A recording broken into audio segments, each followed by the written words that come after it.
Hi, and welcome to English-Fabule. Are you learning English? Great. Let's learn English with a very interesting story. Don't forget to subscribe, like, and comment. Let's get started.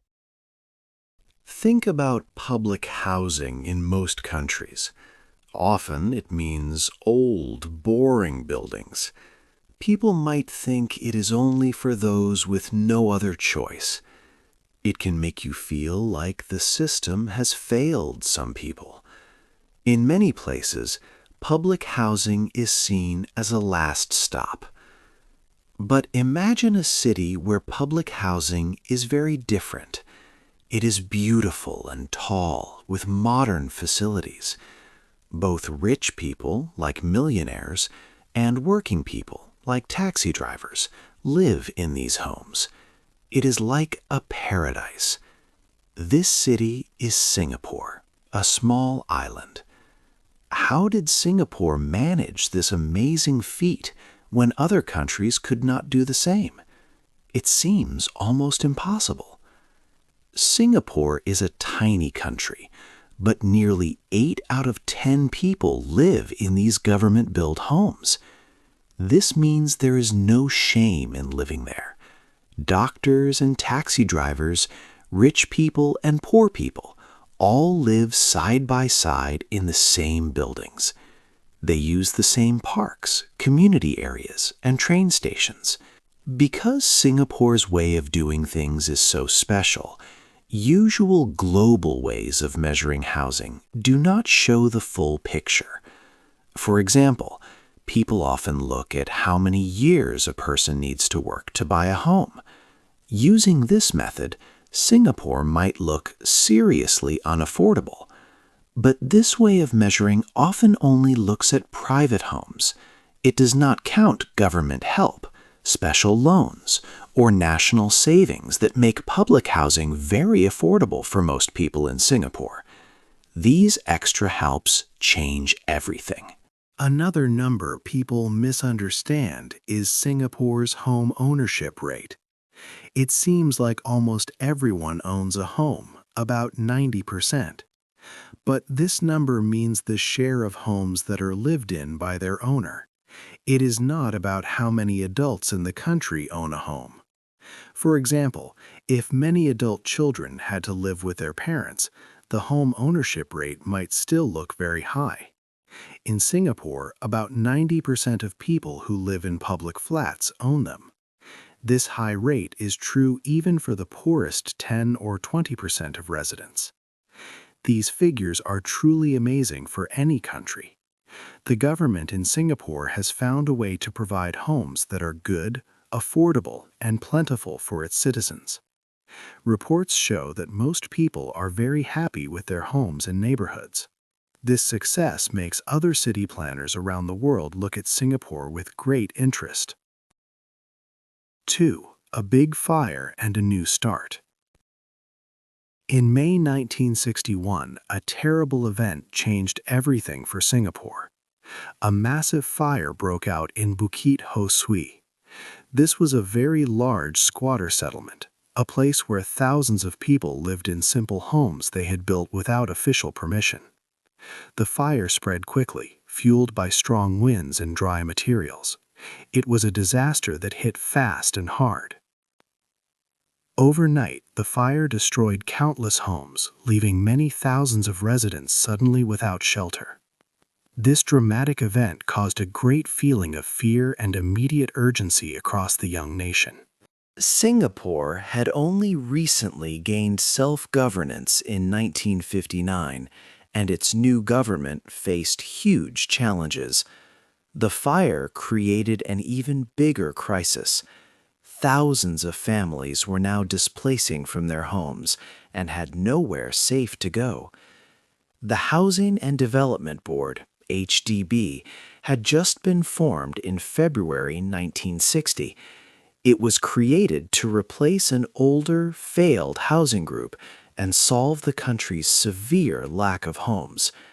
Now the HDB had an even more critical task. Its leaders, including the first Prime Minister Lee Kuan Yew, strongly believed that every citizen needed a decent home. This would make them feel truly connected to the new nation and its future. The government saw this disaster not just as a problem, but as a chance for a completely new beginning, a blank slate. They were not held back by old rules or past failures. Their mission was clear and desperate: to house the entire nation. This was a huge promise. To achieve this, the HDB needed a lot of land, and they needed it very quickly. So the government began to acquire private land in a very determined and aggressive way. In 1966, they passed a strong law called the Land Acquisition Act.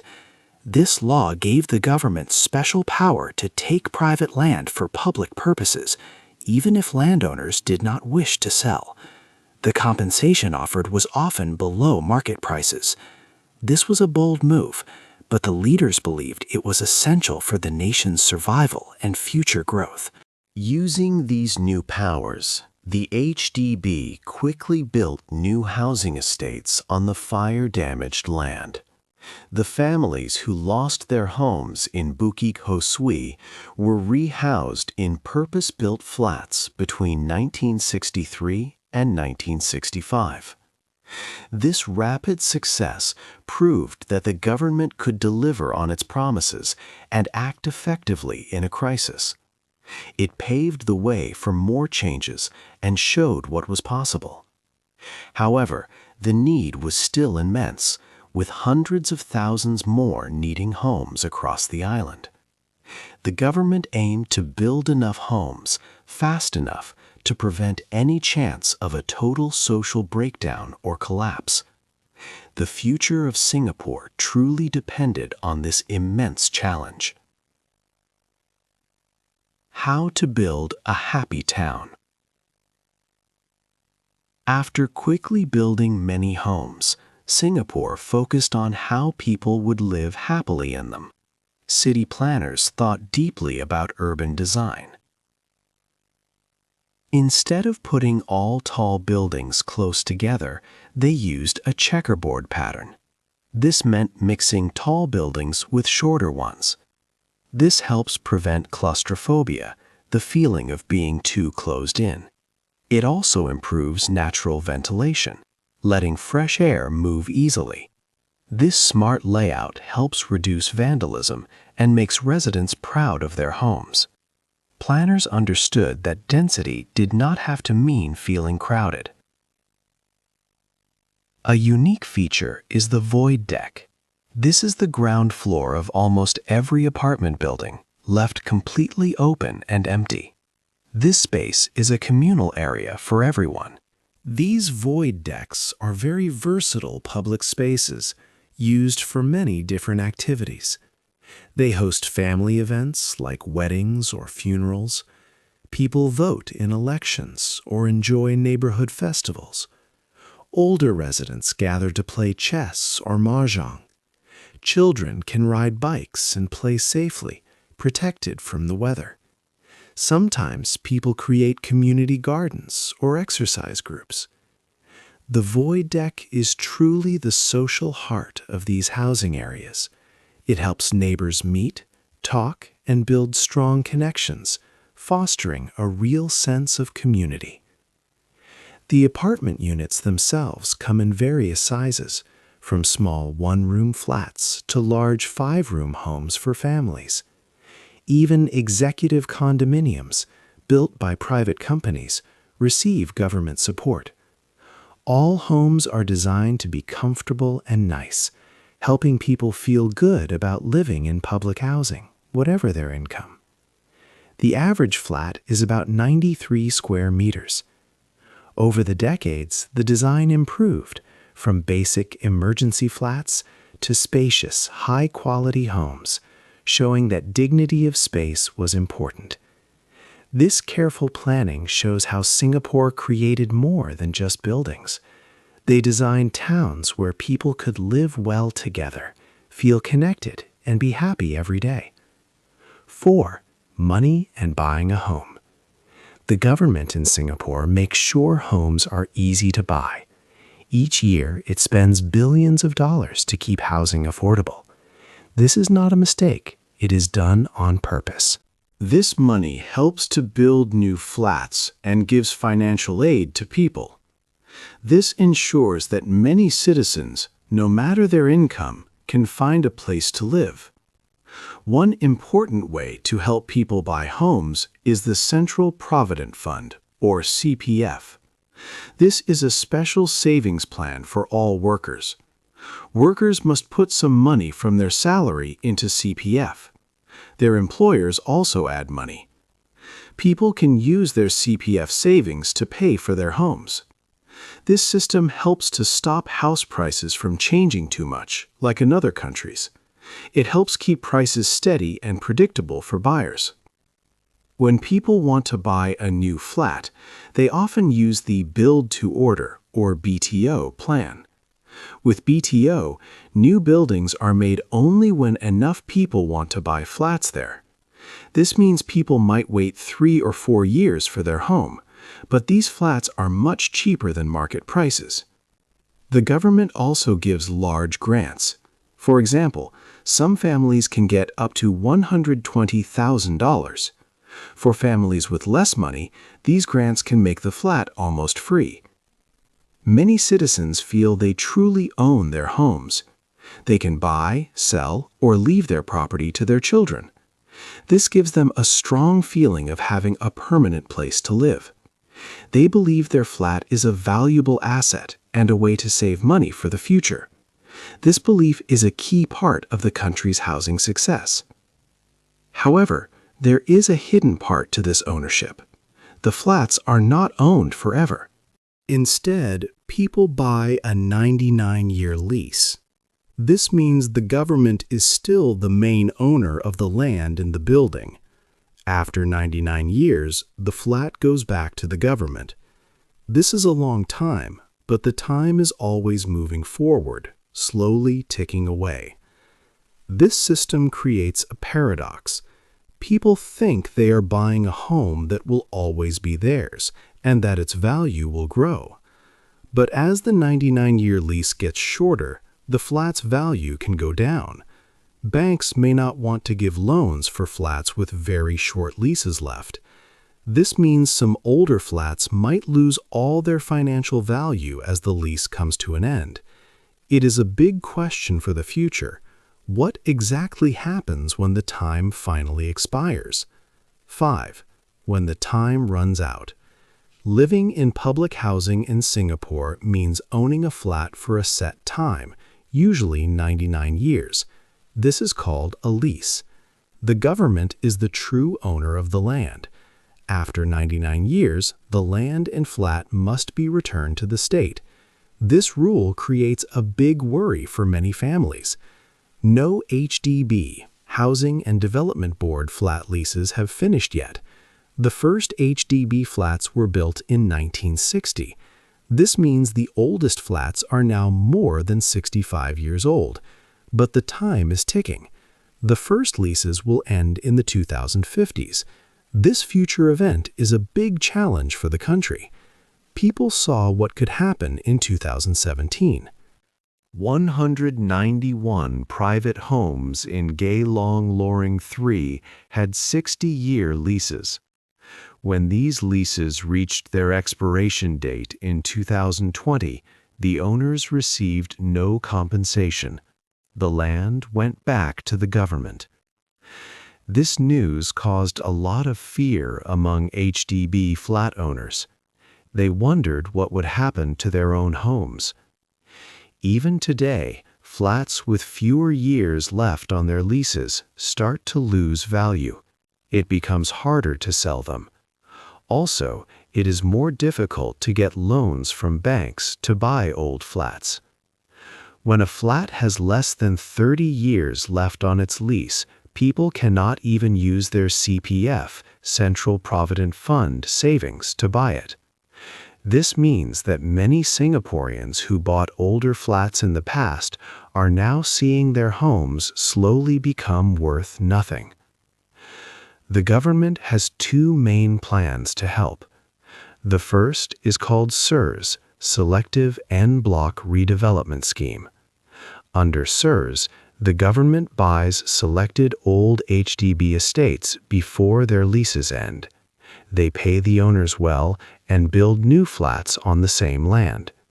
However, SERS is very rare. Only about 4% of all HDB flats have been chosen for SERS.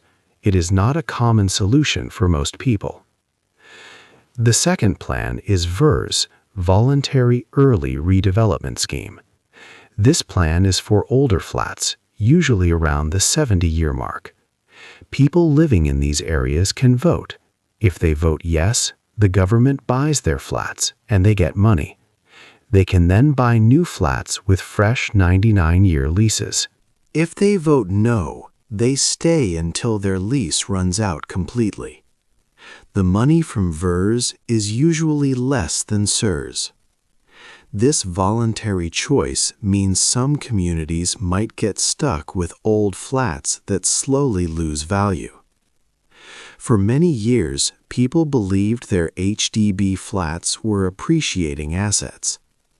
They thought their homes would grow in value, helping them save for retirement. But the truth of the 99-year lease shows something different. Flats lose value over time.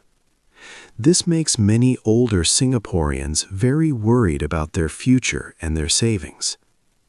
The big question remains, what happens to a family when their most important asset suddenly becomes worth nothing? Very expensive homes. Singapore's famous housing system is now facing a new challenge. Public apartments, which are usually affordable and subsidized by the government, are suddenly selling for very high prices. Some of these government-supported homes are now worth over $1 million. In 2022, about 369 public flats were sold for $1 million or more. This number grew to 470 in 2023 and then jumped to more than 1,000 in 2024. This shows a rapid increase in prices for what was meant to be affordable housing. For example, a 5-room flat in an area called Sky Terrace at Dawson once sold for an astonishing $1,659,000. This is a price usually seen for luxury homes, not public apartments. What is particularly surprising is how quickly the prices for these public flats have risen. In 2024, their prices went up by a significant 9.7%. In contrast, private luxury condominiums in the same period only saw a price increase of about 3.9%. This creates a strange paradox where affordable public housing is becoming more expensive faster than private luxury properties. Even the smallest 2-room public flats saw their prices climb by over 45%, making it increasingly difficult for regular working people to afford a home. The government has taken action to control these rising prices. Since 2021, it has introduced several interventions aimed at cooling the market. A key rule introduced in 2022 made private property owners wait 15 months before they could buy a public resale flat. This helped to reduce the number of wealthy buyers entering the public housing market and driving up prices. Before this rule, over a third of million-dollar public flats were bought by people who used to own private property. After the rule, this number fell to about 12%. In October 2024, a new classification system for new flats was introduced: Standard, Plus, and Prime. Flats in the most popular areas, Prime, receive more government financial help but come with stricter rules. For example, owners must live in these prime flats for 10 years before they can sell them, and they face restrictions on renting them out. These measures are designed to ensure that publicly supported housing in prime locations is truly for those who need a home, rather than for investors looking to make a profit. The big challenge now is how the government will stop rich buyers from pushing out working-class families before the market becomes too unstable or crashes. If public housing prices keep rising faster than private ones, the main goal of Singapore's famous housing system, providing good, affordable homes for everyone, could be seriously at risk. The government is also planning to build many new flats, about 55,000 between 2025 and 2027, to help meet demand.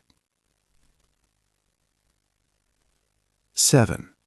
Rules for living together. Singapore's government does more than just build homes. It also uses housing rules to shape how people live together. This is a form of social engineering with a clear goal: to build a strong and united society. One very important rule is the Ethnic Integration Policy, or EIP. This policy makes sure that people from different racial groups live in the same buildings and neighborhoods. For example, there are specific limits, or quotas, on how many Chinese, Malay, or Indian families can live in one block or area. Once a racial group reaches its quota, no more people from that group are allowed to buy a flat there, even if they have enough money. The main idea behind EIP is to create social harmony and stop racism. It forces different groups to share schools, shops, and daily life, hoping they will understand each other better. However, this policy creates some big challenges, especially for minority groups. For these residents, buying or selling a flat can be much harder than for others. This is because the number of eligible buyers is smaller due to the race quotas. A Chinese family wanting to sell their flat in a block that already has too many Chinese residents will find that most potential buyers are not allowed to purchase it. This can lead to flats selling for lower prices or taking a much longer time to find a buyer. This situation has caused much controversy and raises questions about fairness.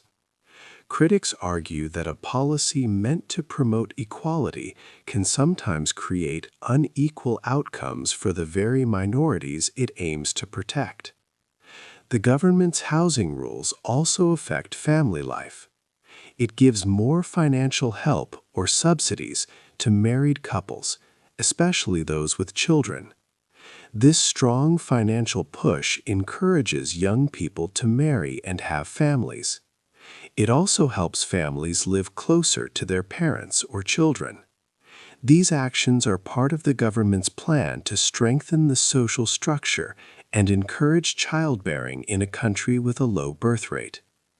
Some people also see these policies as a way for the ruling party to keep its power.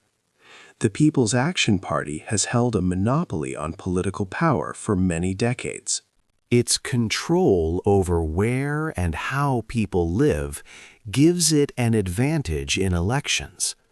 For instance, housing estates are often redeveloped and upgraded more often just before general elections. This suggests that housing policy and election politics are closely connected in Singapore. So the rules for living together in Singapore bring a clear moral question. Is this a brilliant way to build a strong, united country and stop racism? Or is it a harsh system that controls people's lives too much and secretly makes things harder for some groups? This important question remains open for many residents and observers. 8. What we can learn. Our journey ends by looking at the future of housing in Singapore. Imagine Tengah, a brand new town being built now. It is called a forest town because it brings nature into the city. Tengah is special because it uses smart technology everywhere. All major roads and parking areas are hidden underground. This makes the town center free for people to walk and cycle safely. It also helps to create cleaner air and a more peaceful environment. Homes in Tengah are very modern. They have special systems that can cool whole areas, not just individual apartments. This uses much less energy, saving over 40% compared to normal air conditioning. People can use apps to see exactly how much water and electricity they use. This helps them to save more and be more efficient. There are also many green spaces, with paths for animals and beautiful parks for people. Tengah shows how homes can be modern, good for nature, and use technology to help people live better.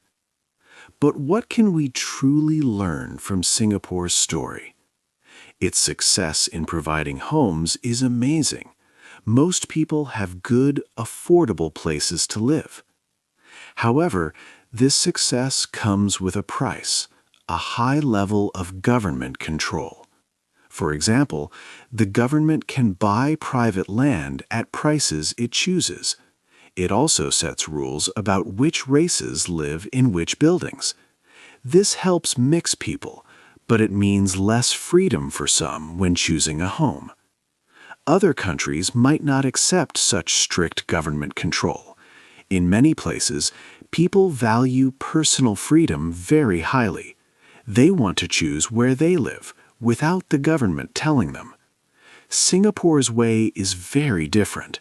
It shows that if a government has strong power, it can solve big social problems like housing for almost everyone. So this makes us think about a big question. Would you be willing to give up some of your personal freedoms? Would you accept more government rules that affect your life and choices? If it meant you could always have a beautiful, affordable home in a safe, well-planned community, would it be worth it? This is a tough question. Singapore chose one path, and it has worked well for housing. But it also means citizens live with more government rules than in many other countries. It is a trade-off. Singapore's model is not a simple blueprint for other nations. Every country has its own history and values, but it does show that with a clear goal and strong government action, it is possible to make sure everyone has a home. It forces us to ask what we truly value more: complete personal freedom or guaranteed social goods like good housing for all. What do you think? Let us know your thoughts. Hey there! Just a second before you go. If you learned something new today, please give this video a like, write your thoughts in the comments, and subscribe to the channel. It only takes a second, and it really, really helps to create even better English videos for you. Your support means the world. Thank you.